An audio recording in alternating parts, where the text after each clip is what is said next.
Good morning friend, short and channel में आपका स्वागत है। अभी तक मैंने आपको मैथ के प्रीवियस ईयर्स के आए हुए बहुत सारे क्वेश्चन करवाए, ठीक है। अब हमारा साइंस का पेपर है अगला, ठीक है। तो साइंस की सीरीज में आज मैं केमिस्ट्री को में आपको पीरियोडिक टेबल बताने वाला हूँ जो प्रीवियस ईयर्स में आ रखे हैं। और बहुत आसान आसान क्वेश्चन है, हल्का सा बस हमें ध्यान देना है। ये क्वेश्चन बहुत इजीली सोल्व होते हैं। एक्चुअली होता क्या है कि हमारे कंसेप्ट क्लियर नहीं होते, हम क्वेश्चन को देख के डर जाते हैं। उसी को सीरीज में आज स्टार्ट करते हैं। पहला ही क्वेश्चन बहुत प्यारा, बहुत दमदार क्वेश्चन है। 2015 में आ रखा है ये 3 मार्क्स का, और इस तरह के क्वेश्चन बोर्ड में आते ही आते हैं। फेवरेट है, मतलब ये क्वेश्चन जो बोर्ड पे आपको लिखा हुआ है दिख जाएगा, देखो ध्यान से।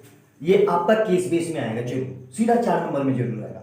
अगर ऐसे नहीं आया तो ये नॉर्मल 4 नंबर में क्वेश्चन फिक्स है इसका आना। ध्यान से देखेंगे, करेंगे कैसे, क्या है, ठीक है।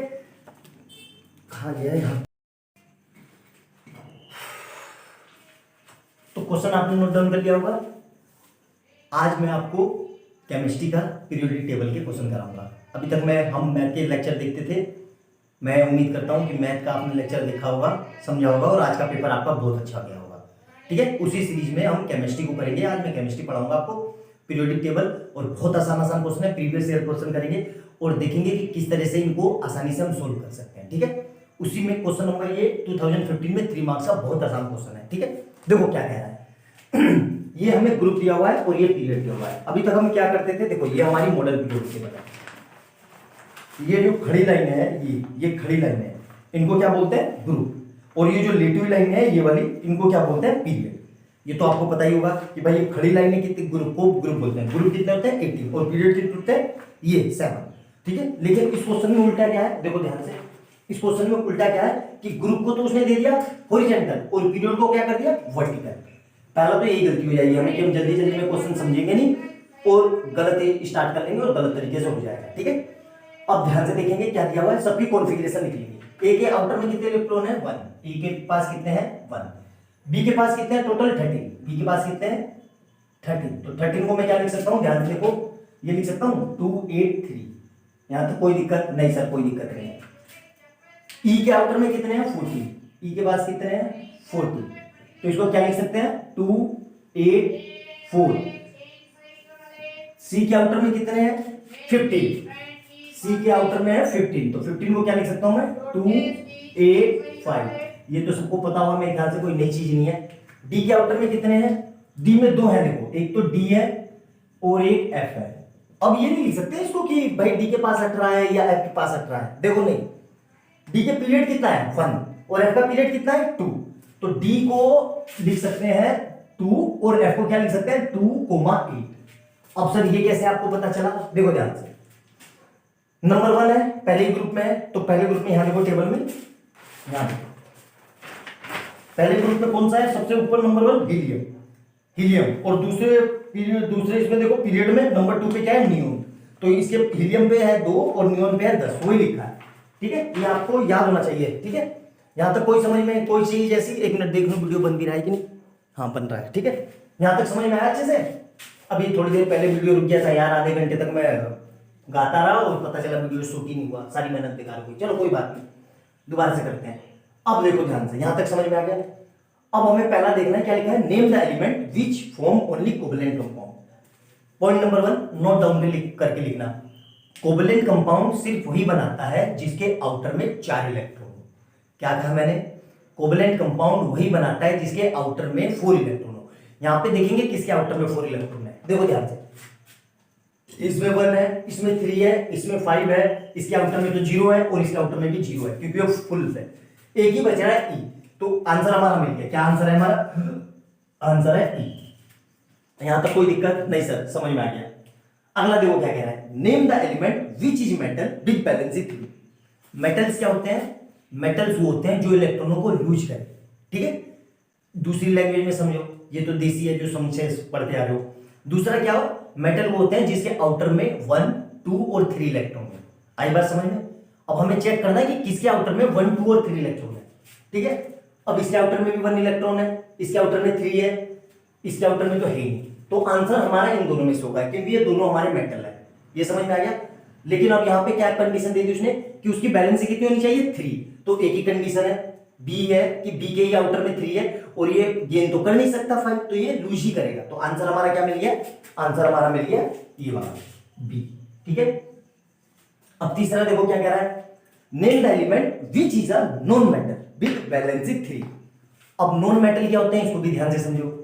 नॉन मेटल होते हैं जिसके आउटर में 5, 6 और 7 इलेक्ट्रॉन हो, सिंपल सा है। और दूसरी क्या डेफिनेशन है, जो 1, 2 और 3 इलेक्ट्रॉन को गेन करे, लूज ना करे।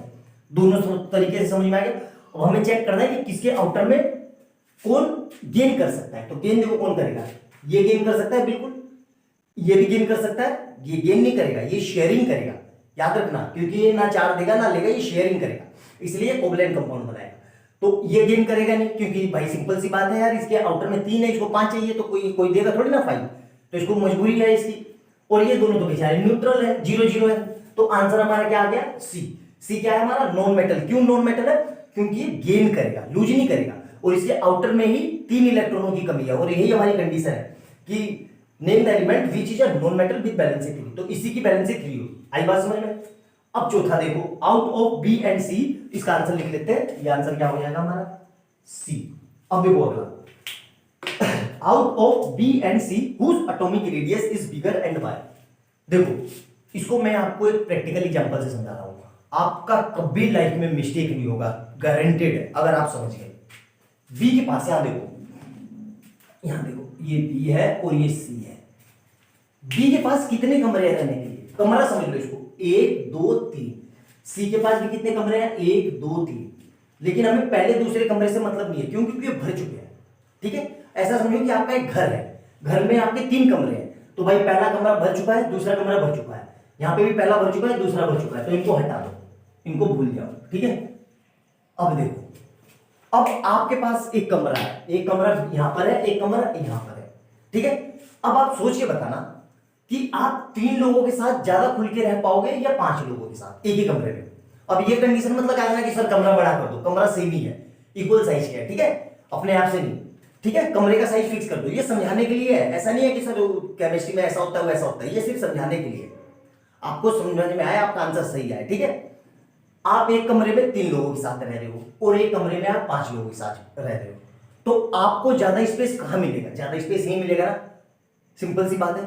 आप यहाँ पे ज्यादा खुल के रह पाओगे, मतलब आप ज्यादा बड़े कहां पर हो? यहीं पर तो बड़े हो भाई। 3-5 लोगों के साथ तो आप घिच के रहोगे ना कि यार थोड़ा तू साइड हो जा, तू साइड हो जा।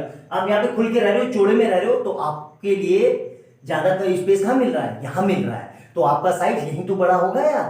तो आंसर हमारा क्या हो जाएगा कि आंसर हमारा हो जाएगा बी। किसका साइज बड़ा होगा? बी का। अब ये क्यों बड़ा होगा? अब यहां पे देखो, अब इसका साइज इसलिए बड़ा होगा क्योंकि बी के ऊपर इफेक्टिव न्यूक्लियर चार्ज है। ठीक है, हमसे पूछा भी है कि सर ये क्यों होता है। अब इफेक्टिव न्यूक्लियर चार्ज है, क्यों है, कैसे, ये बाद में एक्सप्लेन करूंगा, क्योंकि क्वेश्चन ये थ्योरी के साथ पढ़ाऊंगा, अभी मैं सिर्फ सोल्व करवा रहा हूं आपको आंसर कैसे सही करना है, आपके मार्क्स कैसे आ जाए, ये ज्यादा जरूरी है अभी फिलहाल। अभी पीएचडी करने का समय नहीं रहा, वो पूरे साल होता है। अभी हमारा पेपर है, पेपर में हमारे मार्क्स लाने हैं। ठीक है, अब लास्ट देखो क्या कह रहा है, right the common name for the family of which the element D and F belong. अब देखो डी के आउटर में पूरे इलेक्ट्रॉन है भरा हुआ है, डी कुछ नहीं करेगा, न्यूट्रल है। एफ के आउटर में भी पूरे इलेक्ट्रॉन है भरा हुआ है, न्यूट्रल है। तो हम क्या आंसर लिखेंगे इसका? इसका आंसर लिखेंगे हम, जब भी आउटर भरा हुआ हो तो इसको बोलते हैं नोबेल गैस। क्या बोलते हैं? Noble gas. और OR और इनर्ट गैस कॉन्फ़िगरेशन। क्या बोलते हैं? Inert gas configuration. आई बात समझ में अच्छे से? 3 नंबर का क्वेश्चन है ये, और इस बार 4 नंबर में आएगा। कैसे आएगा? या तो आपके केस बेस में देगा, कंफर्म आएगा, मान के चलो। ये क्वेश्चन ऐसा हो ही नहीं सकता कि ना है, एग्जामिनर का पेट क्वेश्चन है, पिछले 15-20 साल में हर साल में हर सेट में पूछा है। ठीक है, या तो ये अलग से 4 नंबर में आएगा या केस बेस में आएगा, लेकिन आएगा जरूर। अच्छे से समझ में आया? मैंने पूरी कोशिश की है कि कितने आसान लैंग्वेज में समझा पाऊं आपको, फिर भी नहीं समझ में आ रहा है तो एक बार वीडियो को फिर से देखना। वीडियो होने का यही सबसे बढ़िया फायदा है कि आप 2-3 बार देख सकते हो। और ऑफलाइन में क्या है कि एक बार सर ने बता दिया, अगले दिन आए, सर को याद रहा ना रहा, भूल गए, या आपको भी याद नहीं रहा। वीडियो में यही है कि आप आगे पीछे सारा कंट्रोल आपके हाथ में होता है। आई बात समझ में अच्छे से? नोट डाउन करो, कोई डाउट हो तो कमेंट सेक्शन में पूछो। तब तक अगला क्वेश्चन करते हैं।